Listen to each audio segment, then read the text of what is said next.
Oi, pessoal! Neste tutorial, vamos dar uma olhada em como você pode usar o novo filtro Butterworth no editor de curvas para um suavizamento de movimento mais avançado. O filtro Butterworth atua em faixas e frequências específicas da sua curva de movimento, permitindo um refinamento mais detalhado de pequenos tremores ou vibrações que podem estar presentes em dados de captura de movimento.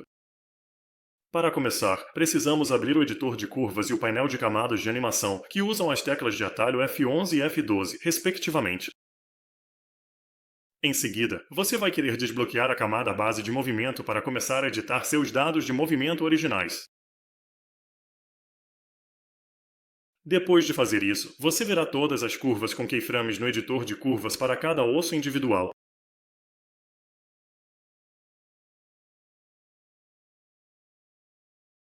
Você pode visualizar melhor o movimento no seu visor usando a opção de trilha de movimento.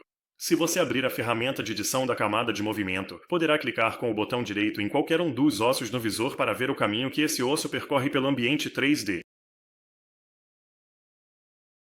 Você pode desabilitar os rótulos dos keyframes e exibir quadros intermediários, deixando a visualização mais limpa.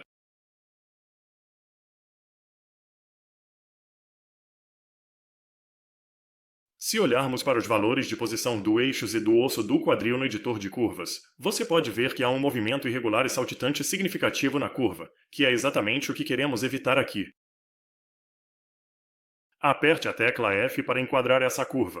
Com o filtro de suavização tradicional, podemos ver que temos um único controle deslizante chamado fator de suavização, que basicamente define a intensidade da suavização. Se ativarmos o modo de pré-visualização, podemos ver como isso afeta a curva em diferentes valores.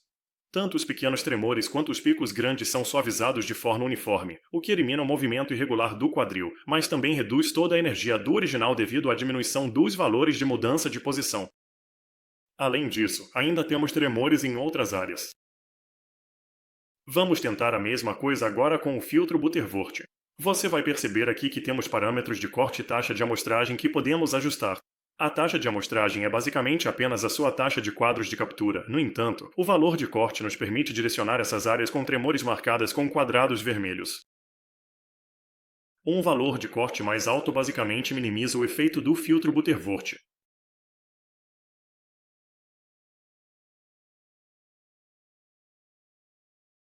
Um valor mais baixo vai focar primeiro no suavizamento de frequências mais altas, como os picos marcados nos quadrados vermelhos. Se ativarmos o modo de pré-visualização, você vai perceber que essas áreas são direcionadas para a suavização. Você também pode notar o aumento gradual da suavização nessas áreas específicas à medida que diminuímos o valor de corte. Então, geralmente, você vai querer brincar com o valor desse parâmetro primeiro para encontrar o melhor resultado para o seu caso específico.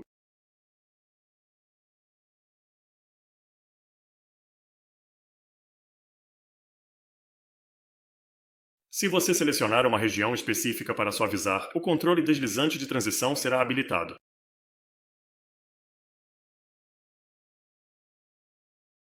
Isso controla o tempo, em segundos, tanto no início quanto no final da curva, para aplicar um efeito de suavização gradual.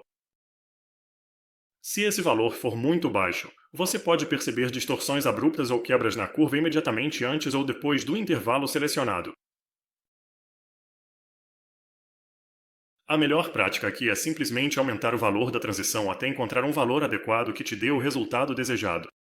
Mais uma vez, a última coisa que você quer é tirar a energia do movimento, então certifique-se de não suavizar demais as curvas com um valor de transição muito alto.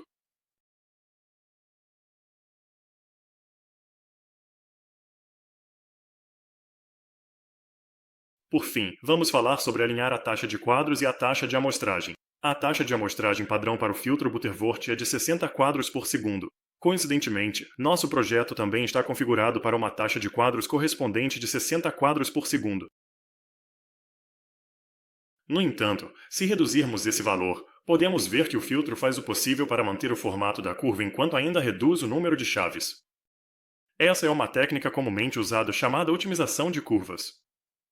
Porém, lembre-se de que reduzir demais esse valor fará, novamente, com que a curva fique distorcida.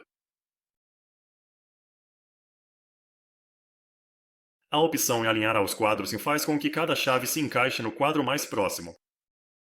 Perceba que, se eu não deixar essa opção ativada, algumas chaves vão aparecer entre os quadros, o que não é o ideal.